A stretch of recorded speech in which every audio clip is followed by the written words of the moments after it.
Good morning everyone, welcome back to my channel. আশা করি তোমরা সবাই খুব ভালো আছো। বৃষ্টি থেমেছে কিনা আমাকে আপডেটটা দিও। এখানে দুদিন পুরো এত বৃষ্টি পড়েছে, চারদিকে জল জমা হয়ে আছে। তো আজকে একদম রোদ্র দিচ্ছে, মানে বোঝাই যাচ্ছে না যে কালকে এত নিম্নচাপ ছিল। যাই হোক, আমি এখন বেরোবো একটু চন্দননগর, মানে এখন বাজে সকাল 10টার মতো। তো চন্দননগর যাচ্ছি আমি একটু ইউএসজি করাতে। আর মানে কদিন ধরে বলছিলাম শরীরটা খারাপ, তো সেই জন্য ডক্টর কিছু ব্লাড টেস্ট আর ইউএসজি লিখেছিলেন আর কি। তো সেটাই করাতে যাচ্ছি।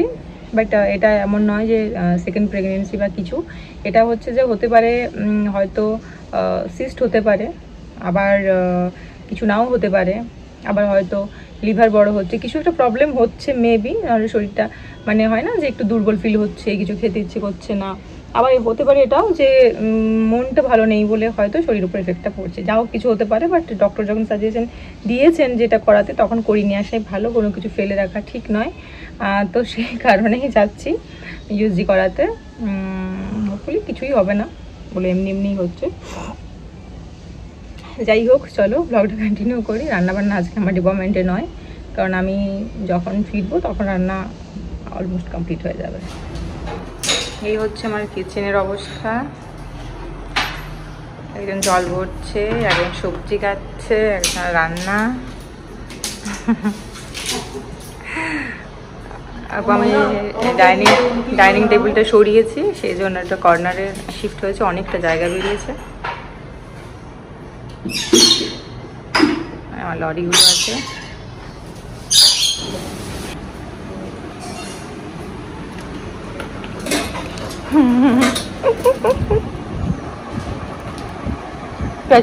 সকাল খাবার খেয়েছে?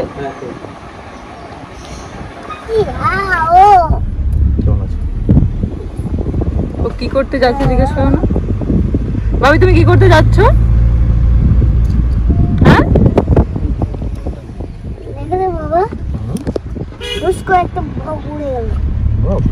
জিজ্ঞেস করো না কি কিনতে যাচ্ছে। তুমি কি কিনতে যাচ্ছ? খেলনা আর কি? কি খেলনা কিনবে? না কি খেলনা কিনবে? কি খেলনা কিনবে বলে দাও, তবে তো দোকানটা দেখবো। এই নর্মাল যে 50 টাকা যেগুলো হয় বাবা, যেগুলো রিমোট থাকে না, সেইগুলো। একটা মুটকুন্ড লাগাই, একটা মুটকুন্ড ট্রাক, যেটার সাহায্যে আমি মাটি করতে পারি আর নীল দিয়ে ঢালতে পারি। আচ্ছা, সেই ডোজারটা যেটাতে মাটি করতে পারো, আমি কি ঢালতে পারো? আজকে ডাক্তার দেখানো হোক আর যে কারণেই হোক, আমি লাইফে ফার্স্ট টাইম চন্দননগর যাচ্ছি। তো খুব ইচ্ছা আছে আমার জগদ্ধাত্রী পুজোতে ওখানে দেখতে যাওয়ার আর কি, সেটা কথাও হয়েছিল। বাট আজকে যখন আমি ব্লগটা আপলোড করছি তখন অলমোস্ট কালী পুজো, জগদ্ধাত্রী পুজো ডান। তো গেছিলাম কি যাইনি সেটা এখন বলবো না, তোমরা পরপর ব্লগগুলো দেখলে বুঝতে পারবে। তো যখন আমি গেছিলাম ডক্টর দেখাতে, তখন পুজোর অলমোস্ট 10 থেকে 12 দিন মতো বাকি ছিল। তাতেই দেখো কি সুন্দর আলো জ্বলছে এখানে, প্রতিটা দোকানেই একটা আলোর কারুকার্য আর কি। তো আমি সেই কিছু ভিডিও শ্যুট নিয়েছি। তোমরা যদি চন্দননগর থেকে কেউ দেখো ভিডিওগুলো, আমাকে কমেন্ট করবে। আর প্রথমেই শহরটাতে গেলাম, তো সেই শহরে কিছু নিদর্শন আমি নিয়ে রাখলাম। ছোট ছোট বাড়ি, ছোট ছোট দোকান, সব জায়গাতেই দেখছি আলোর একটা ব্যাপার আছে এখানে, আলোই ওদের কাছে ঐতিহ্য। তারপর আমি ওখানে একটা ইয়েতে গেলাম, তো অভিজিতের একটা বন্ধু এসিপি চন্দননগর, উনি এখানে, ওনাকে ফোন করেছিল অভিজিৎ এখানে, কারণ খুব ভিড় হবে, আমরা তো এখানে পৌঁছতে প্রায় 12টা বেজে যাবে, এরপর ফিরতে কত টাইম লাগবে জানি না, সেই কারণে আগে থেকেই বলা ছিল। তো আমরা ওখানে বলে এসে পরে আমাদের পড়লো 10 মিনিট বসতে। তো 10 মিনিট ওখানে না বসে আমরা গাড়িতে বসলাম, কারণ এত ভিড়ে। মেন রোড থেকে বাঁ দিকে নিলাম, কারণ বাঁ দিকে না নিয়ে আমরা ডান দিকে গেলে সে করছিল। এটা কত টাকার কয়েন তোমার হাতে? 500 টাকা। 500 টাকার কয়েন হয় নাকি? দেখি দেখি আমাকে একটু দাও। তুমি কি করবে এটা? 10 টাকা তো, তুমি কি করবে এটা? তাই নাকি? দেখি কূপের পয়সা যখন জমা হবে তখন কি করবে ওটা? তখন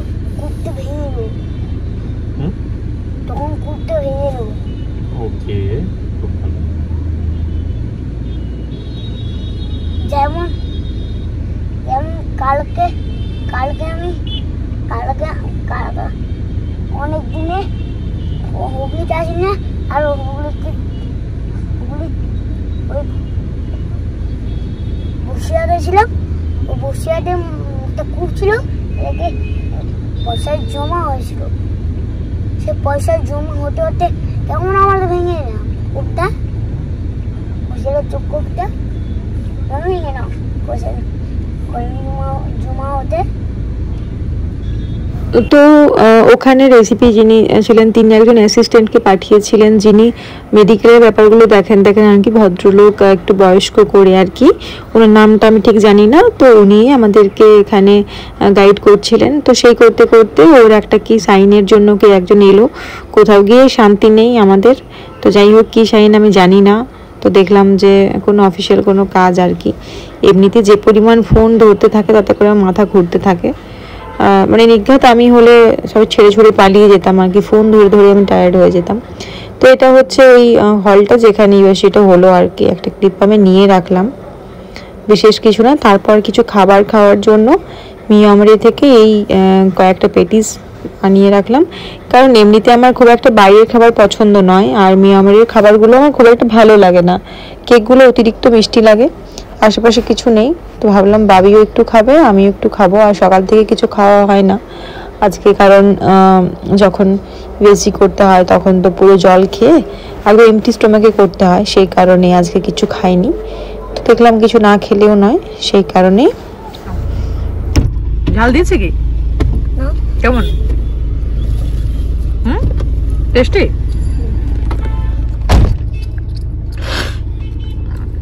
খেতে ভালো? আর খাবে? চিকেনটা গরম যে রে। হ্যাঁ গরম।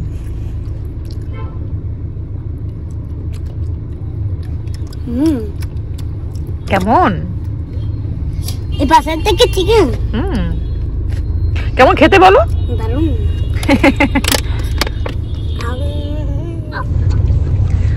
আপার অ্যাবডোমেনটা করে এসেছি। আপার অ্যাবডোমেনের জন্য এমটি স্টোমাক প্রয়োজন হয়, কারণ লিভার, গল ব্লাডার এবং স্টোমাক দেখা হয়।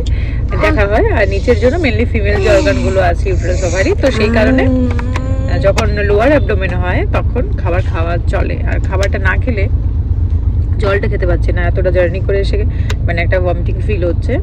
সেই কারণে আপারটা হওয়ার পর হালকা টিফিন করছি, তারপর লোয়ারটা হবে। ভয় মোটেও লাগছে না যে কি এরকম কিছু না, সেটা চেক আপের মধ্যে থাকা। এই পুজোয় কাটছে, তো সেই কারণে ঠিকঠাক করে ডক্টর দেখানো হচ্ছিল না। যাই হোক, খাস না কি দুষ্টু, হ্যাঁ নোংরা করছিস বোতলটা। তারপর আরেকবার ওখানে গেলাম, ওখান থেকে বেরিয়ে এসে পর আমি ওকে বললাম যে চলো কোনো কাছাকাছি যদি বাটা বা খাদিমসের কোনো শপ থাকে, কারণ পুজোর সময় যে কটা আমি জুতো কিনেছি সবগুলো অনলাইন থেকে হয়েছে। কোনোটা পছন্দ খুব ভালো হয়েছে, কোনোটা আবার পায়ে দেখছি ঠিকঠাক নেই, বাট রেখে নিয়েছি। আজকে বেসিক্যালি খাদিমস গিয়েছিলাম বাবির জন্য জুতো কেনার জন্য আর কি, বাবুর জন্য। তো সেই ওর জন্য কি হয়, আমি ফার্স্ট ক্রাই থেকেই নিই, তো দুবার একবার ওগুলো এক্সচেঞ্জ করতে হয়, কারণ পায়ে সাইজ হয় না। তো ভাবলাম যে নিয়ে নিই এখান থেকে। ওর কথা শুনে সবাই মানে হেসে উলট পালট হচ্ছে আর কি, ও যা দুষ্টুমি করে। তো ওর জুতো নিলাম, একটা শু নিলাম এক জোড়া। তো আমার এই জুতোগুলো ভাবলাম শাড়ির সাথে পরতে বেশ ভালো, তো ওইগুলো নিয়ে নিলাম। 850 মতো দাম নিয়েছে। আর এই যে ইগুলো স্লিপার্স না কি বলে, এইগুলো 300 টাকার মতো দাম। এগুলো ওই কিচেন বা রুমে পরার জন্য নিলাম। আমার নেওয়ার ছিল জাস্ট এক জোড়া, যদি ভালো হয়, পছন্দ মতো হয়, কমফোর্টেবল শাড়ির সাথে পরার জন্য আমার জুতো দরকার ছিল, কারণ আমার ম্যাক্সিমাম সব জুতোগুলোই হয়ে গেছে হিল আর শু টাইপের। তো জাস্ট এমনি নর্মাল একটু নরম কমফোর্টেবল জুতো নিলাম। তারপরে অভিজিৎ কিছু সক্স নিল বাবির জন্য, আমার জন্য। বাবির জুতোগুলো বাবি দেখো পায়ে পরে নিয়েছে অলরেডি, কারণ ওর জুতোগুলো গাড়িতে খুলে এসছে। তো জুতোগুলো বেশ ভালো হয়েছে আর কি। এখানে খুব মানে নতুনত্ব কিছু নেই, সে ঘুরিয়ে ফিরিয়ে পুরনো ডিজাইনগুলোই আছে। আমি দেখেছি বাটা আর খাদিমসে খুব ভালো পাওয়া যায় না, অথচ বছরের পর বছর দাম বাড়িয়ে চলেছে আর কি। তো আমি শুধু রুমে পরার জন্য নিলাম, আর অভিজিৎকে বললাম যে তুমিও এক জোড়া নিয়ে নাও রুমে পরার জন্য। ওই 799 এরকম প্রাইস ছিল আর কি ওরগুলো, আমার হলো 300 ছিল বললাম। তো যাই হোক, এখান থেকে বেরিয়ে বাবির খেলনা, মানে যেখানে যাব কিছু খেলনা না নিলে ওর হয় না। সত্যি বলতে বাচ্চা তো, মানে ওই যে আমাদের এতক্ষণ টাইম দিল, 2 ঘন্টা 2.5 ঘন্টা কোনো দুষ্টুমি করেনি, জাস্ট বলে রেখেছিলাম যে তোমাকে খেলনা কিনে দেওয়া হবে। তো এটা তো খুব স্বাভাবিক যে এতটা টাইম ও দুষ্টুমি করেনি, তার মানে ও কিছু দিতে হবে। তো আমি যে কোনো জায়গাতে গিয়ে কিছু না দিয়ে বা অল্প কিছু কিনে দিয়ে ওকে ম্যানেজ করার চেষ্টা করি আর কি। যখন যেটা চায় সেটা দিয়ে দিই এমনটা নয়। তো এই যে এখানে 5 জোড়া জুতো হয়েছে আর কি, মানে কী কী নিয়েছে পরে তোমাদের সাথে দেখাবো। তো বাবিকে খুব অল্প বাজেটের একটা খেলনা কিনে আজকের মতো আমি এখান থেকে মুক্তি পেয়েছি। বাবি বাবি বাবি রে, খেলাটা দেখা কি নিয়েছিস দেখা। ক পয়সা কিনে দিলাম রে, কত দাম? 150 টাকা। একটু কমের মধ্যে ছুটি পেয়েছি। যেখানে যায় একটা রিমোট কন্ট্রোল কিনে দিওনি, একটা কুটি তুই তো নষ্ট করবি তো বাড়িতে যে। তোর মা প্ল্যান করেছিল কিছুই দেবে না, জোর করে নিয়ে গেল। রাখলে আমি দিতাম। 150 টাকার মধ্যে যে হয়ে যাবে বাবা, ভাবেনি, বিশ্বাস কর। তোমার নাম দিচ্ছে আজকে মৌনয়, তোমার নাম দিচ্ছে আজকে টোকা। টোকা টোকা মানে কি? ওই আর কি, মাকে এরকম বলতে নেই বাবা। যাও বাবা, আজকে পার পেয়ে গেছি আজকে, আমি খুব খুশি আজকে। বাড়িতে গেলে মেরে ভেঙে দেবো। দেবে তো দেবে, আমার কি, তোমারই যাবে, আমার না, এটা তোমার।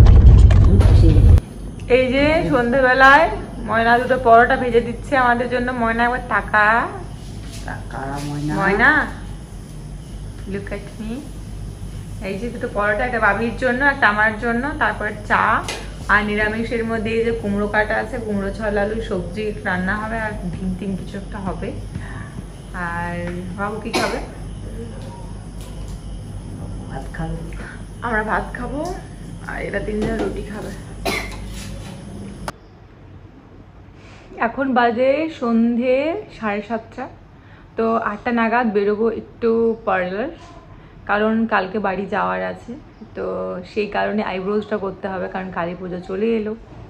জানি না কবে তোমাদের সাথে ব্লগগুলো শেয়ার করবো, কবে তোমরা দেখবে এটা। তো ও ডিউটিতে গেছে, আমাকে বাড়িতে পৌঁছানোর পর একটু রেস্ট করে খাবার খেয়ে বেরিয়ে গেছে। আমাদের বাড়ি ফিরে খাবার খেতে 4টে বেজে গেছিলো। তো যাই হোক, এখন পার্লার যাব, কিছু কাজ নেই, অনলি আইব্রোজ। 15 থেকে 20 মিনিট টাইম নেবে, এখানে খুব ভালো করে। আর এই জিনিসটা রিস্ক নিয়ে অন্য কোথাও করানো যায় না। ফেসিয়াল একটু ভুলভাল কিছু করলে অসুবিধে নেই, বাট ফেসিয়াল কিছু করাই না, মানে ইয়ারলি 3টে, খুব জোর হলে 2-3টে। আর আইব্রোজটা দরকার হয় আমার।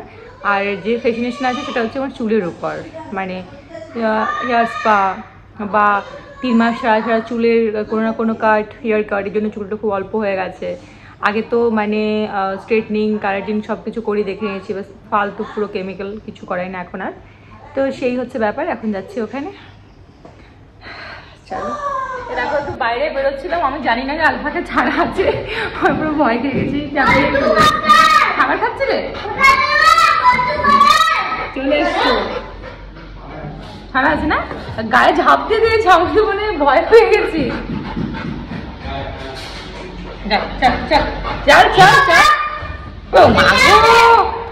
এই যা হয়েছে না, মানে সিরিয়াসলি নিয়ে যাও একটু। ও মা,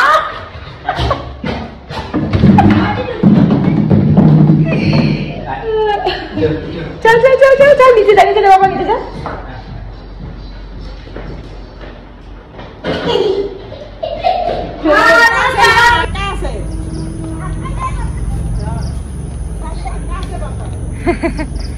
গানটা শুনি, গানটা শুনি। অন্ধ করে যাবে না, সাপ আছে, সাপ আছে, যাবে না। এদিকে এসো, এদিকে এসো। কি কি ছুটছে? হ্যাঁ, ওর ইয়েটা কমাতে হবে। এদিকে এসো, আমাকে আকাশে বাতাসে গানটা শোনাও, এখানে শোনো, এদিকে বলো বলো।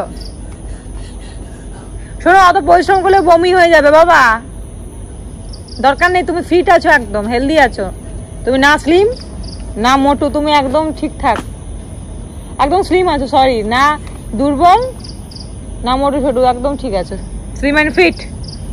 না আকাশে বাতাসে গানটা করো, আমি ভুলে গেছি আর মনে নাই। বাবা বলো। আমার বাড়ি থেকে পার্লার যেতে সময় লাগে 10 মিনিটের মতো। খুব ভালো পার্লার আছে যেখানে ওরা প্রফেশনালভাবে লটেসের সব কিছুই করে। বাট এখন আমার কিছু করানোর নেই, আমি একটু পুজো টুজো কাটিয়ে এসে যখন স্কিনটা ডাল হয়ে যাবে তখন আমি করাবো ভেবে রেখেছি। তো আজকে আবার কি হলো, বাইরে যখন বেরোলাম তখন মনে হলো যে বাড়িতে তো কুমড়োর তরকারি, তো রুটি তো খেতে পারবো না, তো একটা চিকেন দো পেঁয়াজা নিয়ে নেওয়া যাক। তো এখানে চৌধুরী হোটেল আছে, বেশ মানে ভালোই খাবার দাবার আর কি, ওখানে ফ্রেশ দেয়, টেস্টিও আছে। তো ফেরার সময় সেটা নিয়ে এসে কী করেছি, গাড়িতে রেখে দিয়েছি। তারপর দুপুরে একটু সবজি ছিল আর কুমড়োর তরকারি দিয়ে যখন ডিনার কমপ্লিট, তখন আমার মনে পড়েছে যে আমি তো মানে একটা চিকেন দো পেঁয়াজ আনিয়েছিলাম। তো যেই বলা সেই কাজ, চলো আনিয়েছিলাম যখন এক পিস খেয়ে নিই। তো পুরো ডিনার কমপ্লিট হওয়ার পরে আমি এটা খেলাম, তার আগে অল্প মুড়িও খেয়ে নিয়েছি আমরা। যাই হোক, চলো ভ্লগটা আজকে অনেক বড় হয়ে গেল, তো এখানেই কমপ্লিট করলাম। টাটা, গুড নাইট, সবাই খুব ভালো থেকো।